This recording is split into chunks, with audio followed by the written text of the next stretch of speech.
بسم اللہ الرحمن الرحیم۔ ہارون رشید عرض کر رہا ہوں، معاف کیجیے گا۔ السلام علیکم ورحمۃ اللہ وبرکاتہ۔ مارکا تو ایران میں برپا ہے، مشرق وسطیٰ میں برپا ہے، اور اس پہ بات کرنے کی بڑی ضرورت ہے، لیکن داخلی معاملات میں کچھ پیش رفت ہوئی ہے، کچھ بہت اہم واقعات ہو رہے ہیں، لہذا ایران پہ کل بات کریں گے۔ سرسری اس کا ذکر تو ہوگا، ایران کی کامیابیاں تو ہیں، اس کا سرسری ذکر تو میں کر دوں گا آخر میں، اور کئی ڈیولپمنٹس ہیں اس میں۔ لیکن پاکستان میں عمران خان کی رہائی کے لیے دو متبازی کوششیں جاری ہیں۔ ایک طرف سہیل آفریدی ایجیٹیشن پہ تلے ہیں کیونکہ عمران خان نے یہ ذمہ داری انہیں سونپی تھی، دوسری طرف ایک ممتاز رہنما فیصلہ سازوں کے ساتھ رابطے میں ہیں۔ یہ 100% کنفرم ہے۔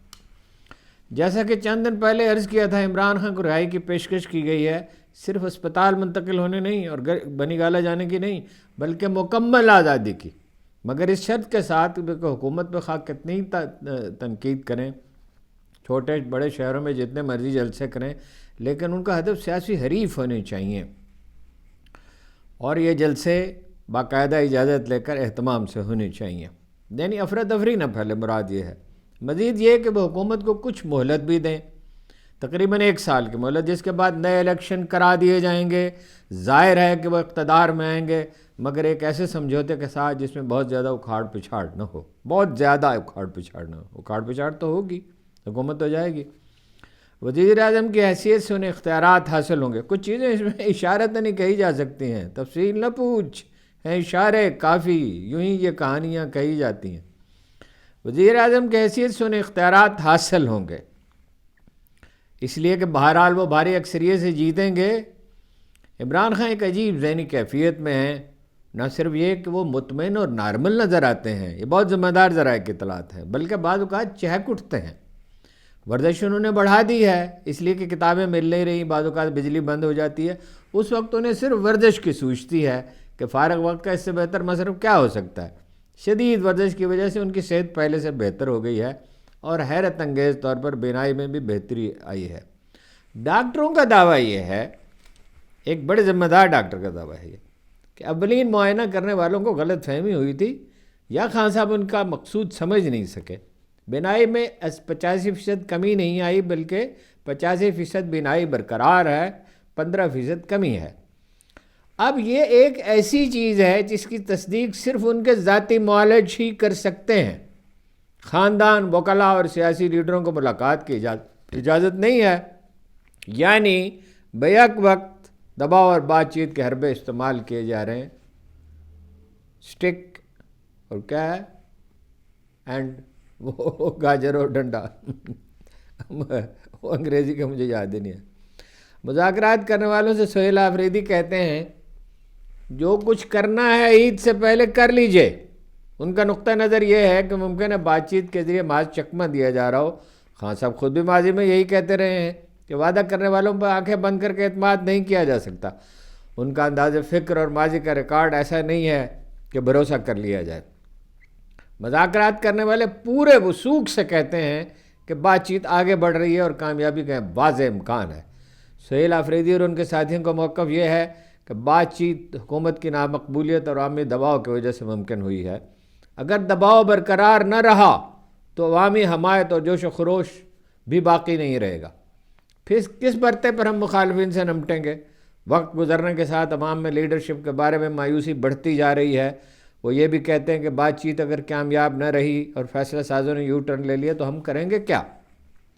کچھ لوگ تو یہ بھی کہتے ہیں کہ جب تک بین الاقوامی استعمار مخالفین کی پشت پر کھڑا ہے، ممکن ہے ایک بڑا مظاہرہ بھی نتیجہ خیز نہ ہو سکے، اور پھر مسلسل کوشش کرنی پڑے، یعنی سسٹینڈ ایفرٹ جسے کہا جاتا ہے۔ اس کا پس منظر ان کا موقف اس پس منظر میں ہے کہ حکومتیں 2 طرح سے پاکستان میں بدلتی ہیں، یا تو اسٹیبلشمنٹ اس پر آمادہ ہو جائے، یا ایجیٹیشن اتنا طول پکڑے کہ وہ ایسا کرنے پر مجبور ہو جائے، لہذا دباؤ جاری رہنا چاہیے۔ پی ٹی آئی کا سوشل میڈیا جو اس کی سب سے بڑی قوت تھی، اب بعض اعتبار سے ایک بڑا مسئلہ بن گیا ہے۔ مذاکرات کرنے والے کہتے ہیں کہ دوسروں کا تو ذکر ہی کیا، محمود اچکزئی اور علامہ ناصر عباس جیسے مخلص لوگوں کو تنقید کا سامنا ہے، اور بیرسٹر گوہر علی خان کو بھی جنہیں خود خان صاحب نے یہ منصب سونپا، اگر وہ ان سے مطمئن نہیں تو علی امین گنڈا پور سے زیادہ آسانی کے ساتھ انہیں الگ کر سکتے ہیں۔ اگر سوشل میڈیا ہی اپنے لیڈروں کی پوزیشن مسلسل کمزور کرتا رہے گا تو نتائج کیسے حاصل ہوں گے؟ یہ بہرحال ایک بہت غور طلب بات ہے۔ مسئلہ یہ ہے کہ سوشل میڈیا کسی کے کنٹرول میں نہیں ہے۔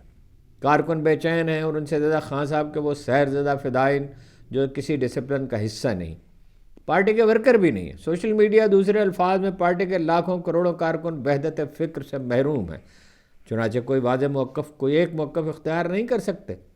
پارٹی کو جس سے نقصان پہنچ سکتا ہے، پہنچ رہا ہے، اس مخمصے کو دور کرنا چاہیے، مگر دور کیسے ہو؟ پارٹی کی تنظیم پر تو کبھی توجہ دی ہی نہیں گئی۔ عہدیداروں میں بہرحال ایسے لوگ موجود ہیں، خاص طور پر نچلی سطح پر، جو کم ہمتی کا مظاہرہ کرتے چلے آئے ہیں اور مایوسی پھیلاتے ہیں، اور بعض نے تو مخبر کا کردار بھی ادا کیا۔ ایجیٹیشن کے حامی یہ کہتے ہیں دباؤ ڈالنے کے لیے یہ بہترین وقت ہے۔ حکومت ہر محاذ پر پھنسی ہوئی ہے، ملک میں، علاقے میں اور بین الاقوامی سطح پر۔ عوام میں گہری بے چینی ہے، کاشتکاروں کی کمر ٹوٹ چکی ہے، بے روزگاری عروج پر ہے، ٹیکس وصولی کا ہدف حاصل نہیں ہو سکا، اور اب پٹرول کی قیمت میں اچانک بے پناہ اضافے نے ماحول کو ایجیٹیشن کے لیے سازگار بنا دیا ہے۔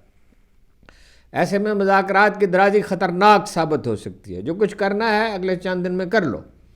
سب سے زیادہ نازک سوال یہی ہے کہ امریکہ بہادر عمران خان کی رہائی کیسے گوارا کرے گا، جس کے ایما پر عمران خان کو برطرف کیا گیا کہ منع کرنے کے باوجود روس کا دورہ کیا، آزاد خارجہ پالیسی پر مصر رہے، جنہوں نے ابراہیم اکارڈ کا حصہ بن کر اسرائیل کو تسلیم کرنے سے صاف انکار کیا۔ فوری تسلیم تو نہیں کرنا تھا، اس کے لیے راہ ہموار کرے اور اڈے فراہم کرنے کی پیش کے خواہش پر جو ایک اخبار نویس کے ذریعے جو سوال ان سے کیا گیا، انہوں نے کہا ایبسولوٹلی ناٹ، کسی قیمت پر نہیں، کسی صورت میں نہیں۔ سامنے کی بات یہ ہے کہ دباؤ کے بغیر رہائی تو ممکن ہی نہیں، اور اسی دباؤ کے ساتھ بات چیت آگے بڑھ سکتی ہے۔ البتہ یہ ضروری نہیں کہ اسلام آباد چڑھائی کی جائے، دباؤ کے ہزار حربے، ہزار طریقے ہیں۔ اس کے لیے لازم ہے کہ عمران خان کے خاندان، خاص طور پر علیمہ خان، تحریک تحفظ آئین پاکستان کے دونوں معتبر رہنماؤں جہاں دیدہ محمود اچکزئی یکسو، علامہ ناصر عباس، سلیمان اکرم راجہ اور سہیل آفریدی مل بیٹھیں اور کوئی لاہ عمل طے کریں۔ اس وقت تو مذاکرات ایک ممتاز رہنما سے ہو رہے ہیں، لیکن دوسروں کو بہرحال اعتماد میں لینا ہوگا۔ عمران خان ڈیل کے لفظ سے سخت کراہت کا اظہار کرتے ہیں۔ وہ کہتے ہیں رہا ہوں گا تو عدالت کے ذریعے ہوں گا، کسی سمجھوتے کے ذریعے نہیں جس میں میری برسوں کی ریاضت بیکار ہو جائے اور میری عزت پہ حرف آئے۔ مجھے اس نظام کو بدلنا ہے جس میں عام آدمی کے لیے بھلائی کی کوئی گنجائش نہیں اور سب کچھ مافیاز لوٹ کر لے جاتے ہیں۔ ظاہر ہے کوئی فارمولہ طے پاتا ہے تو احتساب کے نظام پر بھی گفتگو ہوگی۔ بظاہر اس کا ایک حل موجود ہے، سرسری طور پر جو ایک عام آدمی کی حیثیت سے میں سمجھتا ہوں کہ احتساب کو انتقام میں نہیں بدلنا چاہیے۔ وزیر اعظم انتظامیہ کا اس میں کوئی دخل نہیں ہونا چاہیے۔ یہ ایسے آزاد ٹریبونلز پر مشتمل ہو جو پی ٹی آئی سمیت جس میں کہ سب فرشتے نہیں ہیں، ان چوروں اور ٹھگوں کا احتساب کرے جو ملک کی دولت لوٹ کر ملک سے باہر لے گئے اور ملک کو چراگاہ سمجھتے ہیں۔ لیکن یہ ایک شفاف عدالتی نظام اور ایسے ججوں کے ذریعے ہونا چاہیے جن پر قوم کو اعتماد ہو، کم از کم قوم کی اکثریت کو۔ یہ ایک مشکل اور پیچیدہ مرحلہ ہے، حل تو ہو سکتا ہے لیکن آسانی سے نہیں۔ پولیٹیکل سائنس کا اصول یہ ہے کہ اقلیت تادیر اکثریت پہ حکومت نہیں کرتی۔ نجم سیٹھی جیسے شخص نے چیخ کر کہا حکومت کی مقبولیت تو پہلے ہی برائے نام تھی، ڈھنگ کے کچھ کام کیے تھے تو وہ مہنگے طیارے اور قیمتی گاڑیاں خرید کر ضائع کر دیے۔ ان کا یہ تبصرہ پٹرول کی قیمت میں اضافے سے پہلے سامنے آیا۔ نہایت برہمی سے انہوں نے کہا فضول خرچی کیوں بند نہیں کی جاتی، اتنے بے شمار دورے کیوں کیے جاتے ہیں اور قیمتی گاڑیاں خریدنے کی ضرورت کیا ہے؟ رہی صحیح ساکھ آپ کیوں ضائع کر رہے ہیں؟ عوام غصے میں، یہ ان کے ایگزیکٹ الفاظ ہیں، اب جو پہلے تو مفہوم تھا یہ الفاظ ہیں۔ عوام غصے میں، اس وقت جہاز لینے کی کیا ضرورت تھی، لینڈ کروزر لینے کی کیا ضرورت تھی؟ یہ جو وزیر اعظم کہنے میں لگے رہتے ہیں ہم تنخواہ نہیں لیں گے، یہ نان سنس ہے۔ ہر ہفتے آپ باہر ہوتے ہیں، آپ کی حیثیت کیا ہے؟ صرف آنے جانے سے آپ نے کیا حاصل کیا؟ دامیں، یعنی معاملہ کیا ہوا؟ دامیں ہر موج میں ہے حلقہ صدقہ میں نہنگ۔ دیکھیں کیا گزرے ہے قطرے پہ گوہر ہونے تک۔ یہ دوسرے پہلے مصرے کا مسئلہ کا مطلب یہ ہے کہ سمندر کی ہر موج میں بہت سے مگرمچھ ہیں، اور قطرہ جیسے گوہر بننا ہے، موتی بنتا ہے نا سمندر میں، تو دیکھیں اب اس پہ کیا گزرتی ہے، مگرمچھ کے منہ میں چلا جاتا ہے، یہ سی پی تک پہنچتا ہے۔ بہت خطرناک، بہت مشکل، بہت اذیتناک مرحلہ ہے۔ ایک ایسے آپریشن کی طرح ہے جسے مریض کی جان تو بہرحال بچانی ہے۔ یہ ایک مریض نہیں ہے، یہ قوم ہے، 25 کروڑ انسانوں کی قوم جس کا مستقبل داؤ پر لگا ہے۔ لیکن آپریشن اس احتیاط سے ہونا چاہیے کہ مریض نہ صرف صحتیاب ہو بلکہ اس کی صحت بتدریج بہتر ہوتی جائے، وہ کلانچیں بھرنے لگے۔ سب سے بڑی رکاوٹ کیا ہے؟ اعتماد کا فقدان۔ ایسے میں ذاتی انا اور مفادات کو بالائے طاق رکھ کر عالی ظرفی کا مظاہرہ کرنا پڑتا ہے، نرمی اور رواداری کا۔ حالیہ تاریخ میں جس کی سب سے بڑی اور بالکل واضح مثال نیلسن منڈیلا ہیں۔ کہنے کو یہ بات بہت سے لوگ کہتے ہیں، یہ بات کہی تو بہت جاتی ہے، لیکن تعصبات سے اوپر اٹھنا سہل نہیں ہوتا۔ اپنے خوف کو آسانی سے لوگ خیر بات نہیں کہا کرتے۔ احساس کمتری اور اقتدار کی اس کشش، احساس عدم تحفظ، احساس کمتری اور اقتدار کے اس کشش سے لوگ نجات نہیں پا سکتے جو انسانی نفسیات کو سب سے زیادہ مسخ کر دینے والی چیز ہے۔ میر صاحب نے کہا تھا، رات دن گردش میں ہے سات آسماں، ہو رہے گا کچھ نہ کچھ، گھبرائیں کیا۔ گھبرانا تو بالکل نہیں چاہیے، لیکن یہ بالکل خودکار طریقے سے نہیں ہوگا۔ اس کے لیے نہایت گہرے غور و فکر اور بہترین تدابیر درکار ہیں۔ یہ تدابیر بہترین اور مخلص ذہنوں کے ذریعے ہی بروئے کار آ سکتے ہیں۔ لہذا فیصلہ سازوں اور پی ٹی آئی دونوں کو مشاورت کا دائرہ بڑھانا ہوگا۔ اس میں ایک اور نکتہ بھی ہے، مشاورت تو کی جائے لیکن بات پھیلنے نہ پائے۔ ایسی ہی چیزوں کے بارے میں اللہ کے آخری رسول صلی اللہ علیہ وسلم نے ارشاد فرمایا تھا، اپنے کام رازداری کے ساتھ انجام دیا کرو۔ اور قرآن کریم میں ارشاد یہ ہے، کسی قوم کی دشمنی تمہیں ناانصافی پر آمادہ نہ کرے۔ مگر یہ نکتہ بھی یاد رہے کہ اجتماعی زندگی کا انحصار قصاص پر ہوتا ہے۔ وَلَكُمْ فِي الْقِصَاصِ حَيَاةٌ يَا أُولِي الْأَلْبَابِ، یعنی جتنا جرم اتنی سزا، اور سزا کا فیصلہ کوئی فریق نہیں کر سکتا بلکہ ثالث یا عدالت کرتے ہیں۔ تاریخ کا تجربہ یہ ہے کہ سزائیں ہزاروں لوگوں کو نہیں دی جاتی۔ نظام بدلا جاتا ہے تو کم از کم چھوٹے مجرموں کو ضرور معاف کر دیا جاتا ہے، بڑوں میں سے بھی چند ایک کو عبرت کا نمونہ بنایا جاتا ہے۔ مگر قانون کے مطابق پیچیدگی یہ بھی ہے کہ تفتیش کرنے والی پولیس اور ایف آئی اے ناکارہ ہو چکی۔ عدالتی نظام مکمل طور پر منہدم ہے اور اسے اثر نو تعمیر کرنا ہوگا۔ اب جو فیصلہ ساز جس طرح سے سوچ رہے ہیں اس میں تو یہ شاید ساری چیزیں نہیں ہوں گی، لیکن یہ تو کرنی پڑیں گے، اس کے بغیر تو نہیں ہوگا، ورنہ خرابی وہیں کی وہیں رہے گی، مرض پھر بڑھ جائے گا۔ جیسے کینسر جو ہے اس کو پورا علاج نہ کیا جائے تو پھر پھیل جاتا ہے۔ وقت آ گیا ہے کہ فیصلہ ساز فیصلہ کریں، اور مقبول عوام پارٹی اور اس کا لیڈر جتنی نرمی کا مظاہرہ کر سکتے ہیں کر گزریں۔ یہ کسی ایک لیڈر، کسی ایک پارٹی یا اقتدار کا مسئلہ نہیں ہے، بلکہ ایک قوم کے مستقبل کا سوال ہے، ایک بارہ سنگھے کی طرح جس کے سارے سنگھ جھاڑیوں میں پھنسے ہیں۔ یہ بات بہرحال طے ہے کہ جلد کوئی فارمولہ طے پائے گا، یا عید کے بعد ایجیٹیشن ہوگا جسے یہ کمزور حکومت سنبھال نہیں سکتی۔ یہ شہباز شریف صاحب غور کیجئے، مکمل طور پر جعلی حکومت، جھوٹی، جس کے لیڈر پرلے درجے کے خود پسند اور اسراف اتنا کرتے ہیں کہ جس کے لیے عیاشی کا لفظ استعمال ہو سکتا ہے۔ ان پر کرپشن کے اتنے سنگین الزامات ہیں کہ دنیا بھر میں پولیٹیکل سائنس کے طالب علموں کو ان کرداروں کو نمونے کے طور پر پڑھایا جاتا ہے۔ یہ یونیورسٹیوں میں، کالجوں میں پڑھایا جاتا ہے دنیا میں۔ یہ ہیں زرداری صاحب، یہ ہیں نواز شریف صاحب۔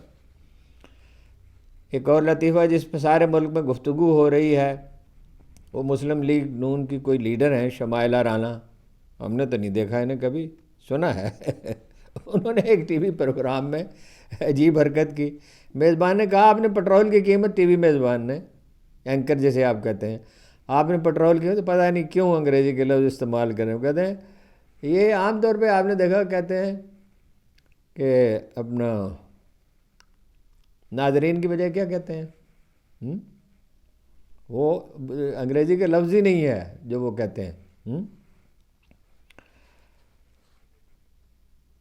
فرمایا یہ تو ہم نے عوام کو رعایت دی ہے۔ میزبان نے کہا، ٹی وی میزبان نے کہا آپ نے پٹرول کی قیمت اچانک 55 روپے بڑھا دی۔ فرمایا ہم نے تو عوام کو رعایت دی ہے۔ ان کے الفاظ یہ تھے فیسیلیٹیٹ کیا ہے۔ میزبان حیرت زدہ رہ گیا اور اس نے کہا یہ کیا فیسیلیٹیشن ہے جس نے 55 روپے بڑھا دیے؟ فرمایا اگر ہم 1 سے 10 روپے بڑھا دیتے تو آپ کیا کر لیتے؟ مفہوم اس ارشاد کا یہ ہے ہم حکمران ہیں، اپنے اوقات ملحوظ رکھیں، آپ رعایا ہیں، ہم جو چاہیں کریں، آپ ہمارا کچھ نہیں بگاڑ سکتے۔ اسٹیبلشمنٹ کا سایہ ہمارے سر پر ہے اور امریکہ بہادر کا بھی۔ دوسرا لطیفہ ایک مولوی صاحب کا ہے، وہ امریکی صدر کے سالانہ ناشتے میں مدعو کیے گئے۔ یہ گنتی کے چند لوگ نہیں ہوتے، دنیا بھر سے سینکڑوں کو بلایا جاتا ہے۔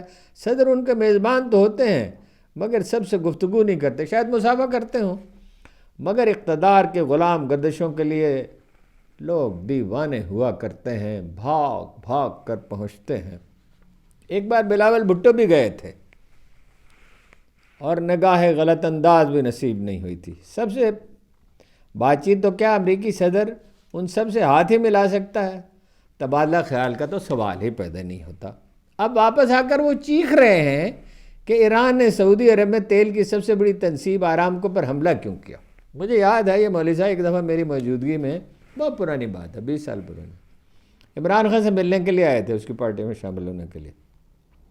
آج وہ وظیفے بھی بتاتے ہیں قرآن مجید سے اور اکثر غلط بتاتے ہیں، بالکل اس آیت کا دعا ہوتی ہے قرآن مجید میں وہ جو کسی پیغمبر کی زبان سے ارشاد ہو، جنرلی اسپیکنگ، ویسے تو اس میں اور رسول بھی ہیں، اور رسول اللہ صلی اللہ علیہ وسلم کی دعائیں تو مرتب ہیں، سب کو معلوم ہے، وہ حسن حسین کتاب کا نام ہے۔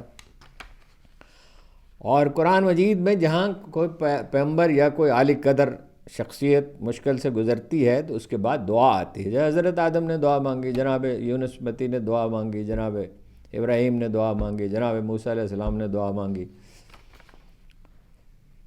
ربی لما انزلت الی من خیر فقیر، اے میرے رب جو بھی خیر تو مجھ پر نازل کرے میں اس کو محتاج ہوں۔ اچھا اب یہ مولوی صاحب جو ہیں نا، اب وہ کہتے ہیں کہ آرامکو پہ کیوں حملہ کیا ایران نے؟ تو ایرانی کہتے ہیں ہم نے نہیں کیا، لوگ بھی کہتے ہیں مولوی صاحب ایران نے نہیں کیا، وہ کہتے ہیں کیا ہے۔ اچھا ڈرے ہوئے بہت ہیں، ٹویٹ کرتے ہیں لیکن وہ تبصرہ کرنے کی اجازت نہیں ہے، وہ کمنٹس میوٹ کر دیتے ہیں۔ جیلم کا جو مسخرہ ہے اس نے ایک اور پھول جڑی چھوڑی ہے، احساس کمتری کا مارا ہوا جو خود کو اپنے عہد کا امام سمجھتا ہے، معلومات کافی رکھتا ہے، مطالعہ بہت ہے، یادداشت اچھی ہے، لیکن احساس کمتری کا مرض بڑا عجیب ہے کہ آدمی اثر رواں ہی نہیں ماضی کے عظیم لوگوں سے بھی پرخاش رکھتا ہے، ان کی تردید کرتا رہتا ہے، نقطے تراشتا ہے تاکہ خود کو بڑا ثابت کر سکے۔ علاج اس کا ممکن ہے لیکن علاج اس کا ہوتا ہے جو یہ تسلیم کرے کہ اسے مرض لاحق ہے۔ جو کوئی خبت عظمت اور ذوم تقویٰ میں مبتلا اس کا مرض مزمن ہو جاتا ہے، یعنی پیچیدہ سے پیچیدہ تر۔ عالی جناب سے منسوب یہ کیا گیا ہے جس کی انہوں نے ابھی تک تردید نہیں کی، 2 دن میں نے انتظار کیا، کہ بیت المقدس کی آزادی کے لیے یہودیوں نے صلاح الدین ایوبی کو مدعو کیا اور اس کی مالی مدد اس کو مالی مدد دی۔ اتنی احمقانہ بات جو صرف تاریخی اور عسکری حرکیات سے ناآشنا آدمی ہی کر سکتا ہے جس کے دماغ میں ہوا بھری ہو۔ رسول اللہ نے یہودیوں سے معاہدے کیے تھے، یہودی نے توڑے، آپ نے نہیں توڑے۔ رسول اللہ نے قریش مکہ سے معاہدہ کیا تھا، انہوں نے توڑا، آپ نے نہیں توڑا۔ فتح مکہ سے پہلے مشرکین سے ایسے معاہدے کیے کہ کسی کو کان و کان خبر نہ ہوئی اور 450-500 کلومیٹر کا فاصلہ طے کر کے وہ مکہ جا پہنچے، مکہ کے پہاڑیوں پہ علاوہ روشن کر دیا۔ صلح حدیبیہ کب ٹوٹی؟ جب مسلمانوں کے ایک حلیف غیر مسلم قبیلے پر قریش مکہ نے دست درازی کی۔ فرض کیجئے یہودیوں نے صلاح الدین ایوبی کی مالی سرپرستی کی ہو تو اس میں حرج کیا ہے؟ رسول اکرم کے الفاظ میں جنگ تو ہے ہی دھوکہ. آپ نے ایک نو مسلم صحابی کو قریش اور یہودی میں پھوٹ ڈالنے کے لیے بھیجا تھا جنگ خندق کے ہنگام، اور ایک ایسی ترکیب انہیں بتائی تھی جس سے دونوں کا باہمی اعتماد ختم ہو جائے. اسی موقع پر ارشاد کیا تھا جنگ تو ہے ہی دھوکہ.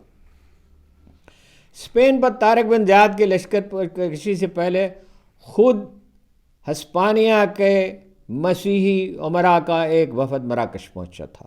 اس کی ان مولوی صاحب کے اطلاع کے لیے یہ بھی عرض ہے کہ صلاح الدین ایوبی نے جب صلیبی لشکروں کے اس لیڈر کو ریجنالڈ اس کا نام تھا قتل کرنے کا ارادہ کیا، جسے یورپی مورخ بھی پاگل کتا کہتے ہیں، تو واقعہ کیا ہوا تھا؟ واقعہ یہ تھا کہ صلاح الدین کی پھوپھی بہن قافلے کے ساتھ عمرے سے واپس دمشق جا رہی تھی. اس بدبخت نے ان پر حملہ کیا. عربوں کا جیسا کہ مزاج تھا اس زمانے میں، اس خاتون نے جو کہا، چلا کر کہا واہ محمد اے محمد صلی اللہ علیہ وسلم. اس پر اس خبیث نے کہا چاہو تو آج اپنے اللہ کو بھی پکار لو، وہ بھی تمہاری مدد نہیں کر سکا. صلاح الدین تک خبر پہنچی تو اس نے کہا میں خدا کی قسم کھاتا ہوں کہ اس شخص کو اپنے ہاتھوں سے قتل کروں گا. رسول اللہ صلی اللہ علیہ وسلم کا فرمان ہے ہر زمانے میں 40 ایسے آدمی موجود رہیں گے کہ اگر وہ قسم کھائیں گے تو پوری کر دی جائے گی. اب جن کا ایمان ہی نہیں ہے ان سے ہمیں واسطہ نہیں. ہاں جی. عین جالوت کے مارکے میں پیاس کا مارا صلیبی لشکر ہانپتے ہانپتے گر پڑا تھا. پانی کا ایک کٹورا مانگتے تھے. صلاح الدین نے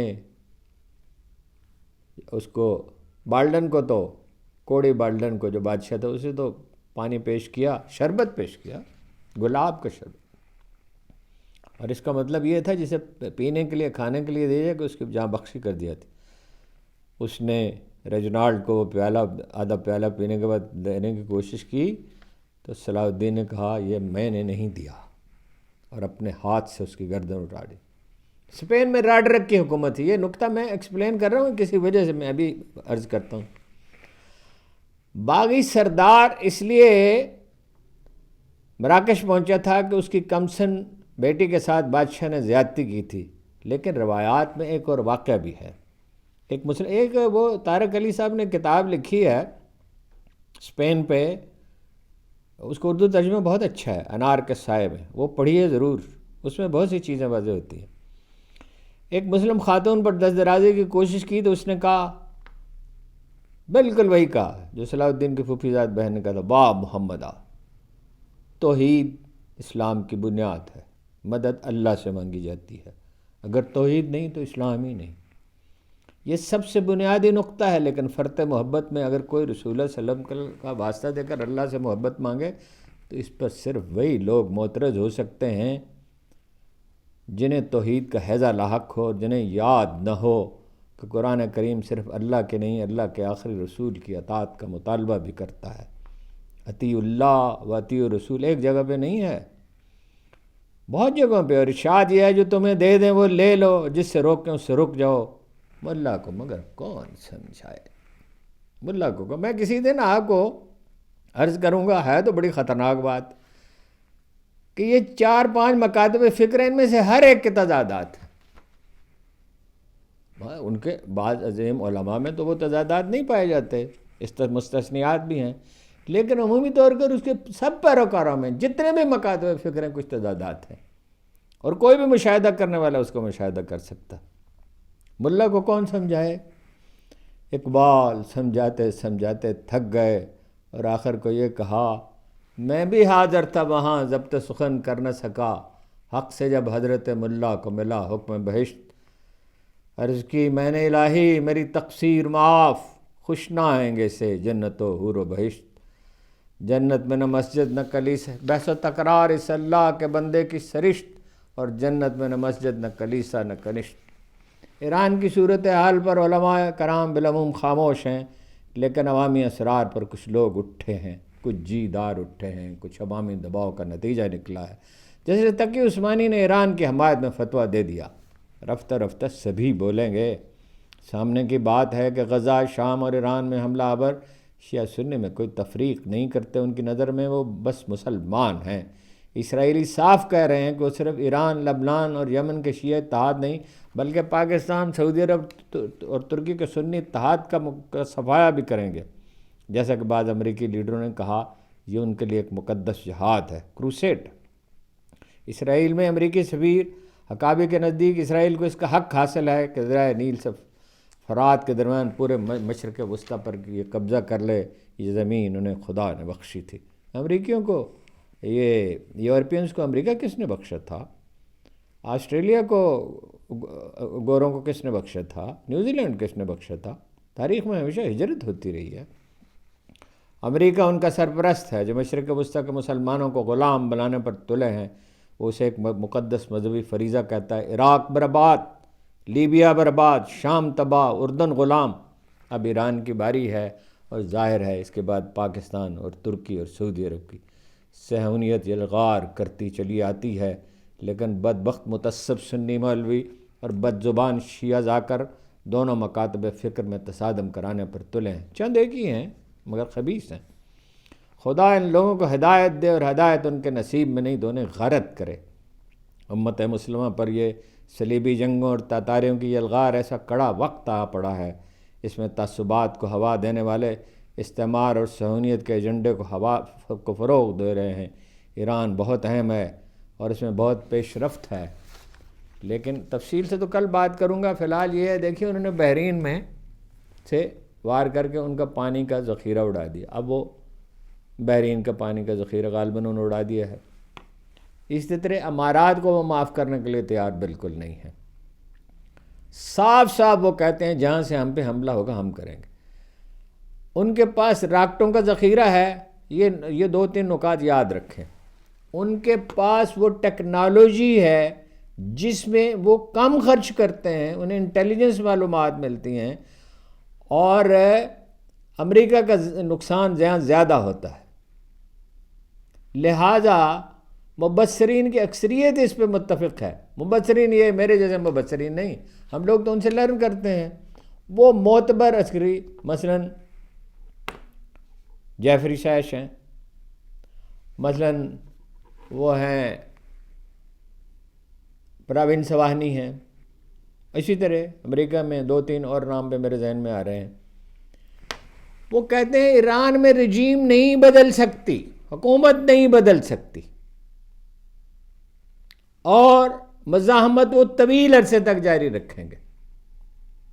اور میں اس نقطے کو دہراتا ہوں، مسئلہ ہے مشرق وسطیٰ پر اسرائیل کے قبضے کا۔ شیعہ سنی مسئلہ کہاں سے آ گیا؟ جب پاکستان بن رہا تھا اور قتل عام ہو رہا تھا، ویسے تو دونوں طرف سے ہوا، تو اس میں شیعہ سنی کی تمیز کی جاتی تھی۔ کیا مکانہ بات ہے؟ جہالت بڑا مرض ہے، تعصب بڑا مرض ہے، بڑا پیچیدہ مرض ہے۔ بہرحال آج تو یہی عرض کرنا تھا۔ ایران پہ انشاءاللہ کل بات کریں گے۔ ڈیولپمنٹس تو بہت ہو رہی ہیں اور بیشتر ایران کے حق میں ہیں۔ آپ کا بہت بہت شکریہ۔